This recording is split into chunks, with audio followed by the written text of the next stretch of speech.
ঘরের ভিতরে জিনের উপদ্রব আছে কিনা এটা কিভাবে বুঝবেন, সেক্ষেত্রে আপনাদেরকে একটা আমল বলে দিই। সেটা হচ্ছে আপনারা ওয়ালাইকুম রাহমাতুল্লাহি ওয়া বারাকাতুহু, বাড়ির ভিতরে জিন আছে কিনা কিভাবে বুঝবেন? যে আপনার ঘরে রাত্রে ঘুমাইলে বা আপনাদের বাড়িতে বা ঘরের ভিতরে জিনের উপদ্রব আছে কিনা এটা কিভাবে বুঝবেন, সেক্ষেত্রে আপনাদেরকে একটা আমল বলে দিই। সেটা হচ্ছে আপনারা রাত্রে তো সবাই শুয়ে পড়বে, ঘুমায় পড়বে, ওই দিন রাত্রে আর ঘর ঝাড়ু দিবেন না। ওই দিন রাত্রে শোয়ার আগে বা মাগরিবের পরে ঘর ঝাড়ু দিবেন আপনারা, ঠিক আছে?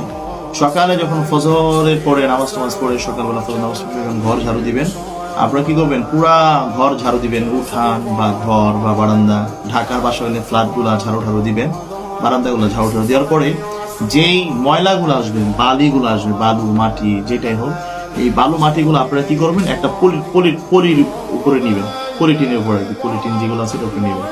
নেওয়ার পরে আপনারা কি করবেন? ইস্তেগফার, আস্তাগফিরুল্লাহাল্লাযী লা ইলাহা ইল্লা হুয়া ওয়া আতুবু ইলাইহি, এটা বা আস্তাগফিরুল্লাহ, যে কোনো ইস্তেগফার আপনারা 11 বার পরে ওই বালুতে আস্তে করে ফু দিবেন, আবার উড়ে চোখে লাগবে। আচ্ছা, এবার আপনারা কি ফু দেওয়ার পরে এবার আপনারা ওই মাটির উপরে আপনারা আয়াতুল কুরসি 7 বার পড়বেন। আয়াতুল কুরসি, আল্লাহু লা ইলাহা ইল্লা হুয়াল হাইয়ুল কাইয়্যুম, আয়াতুল কুরসি 7 বার পড়ে আস্তে আস্তে মনে মনে 7টা ফু দিবেন আস্তে আস্তে ওই বালুর উপরে। এবার আপনারা লা হাওলা ওয়ালা কুওয়াতা ইল্লা বিল্লাহিল আলিয়্যিল আযীম, এটা 7 বার পরে ফু দিবেন। লা হাওলা ওয়ালা কুওয়াতা ইল্লা বিল্লাহিল আযীম 7 বার ফু দিবেন। এবার সূরা নাস 3 বার, ফালাক 3 বার পরে ফু দিবেন। ফু দেওয়ার পরে এবার এইটাকে আবার কি করবেন?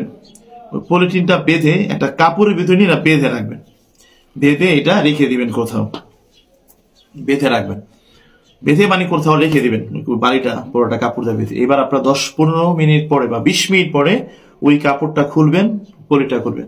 খোলার পরে দেখবেন যদি ওইটার ভিতর থেকে যদি কোনো ঘ্রাণ না আসে, মানে স্বাভাবিক বালু যেমন ময়লা যেমন তেমনই হয়, তাহলে বুঝবেন আপনার ঘরে কোনো জিন জাদুর কোনো উপদ্রব নাই, আলহামদুলিল্লাহ।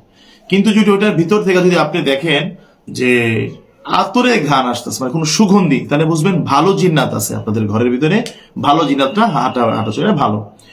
আর যদি দেখেন সেটার ভিতর থেকে দুর্গন্ধ আসতেছে, মাছের গন্ধ বা দুর্গন্ধ আসতেছে, তাহলে বুঝতে পারবেন যে সেটার ভিতর থেকে আপনার বাসার ভিতরে অবশ্যই খারাপ জিন্নাত আছে। যদি দুর্গন্ধ পান, বিশেষ করে যদি মাছের আইসটা গন্ধ পান বা দুর্গন্ধ পান, তাহলে বুঝবেন যে আপনার এখানে খারাপ জিন্নাত আছে এবং যে কোনো সময় আপনাদেরকে ক্ষতি করতেছে অলরেডি, এবং ক্ষতি করতে পারে যে কোনো সময়। এটা আপনারা খেয়াল রাখবেন ইনশাআল্লাহ। আল্লাহ আমাদের সবাইকে বুঝার এবং আমল করা তৌফিক দান করুন। আসসালামু আলাইকুম ওয়া রাহমাতুল্লাহি ওয়া বারাকাতুহু।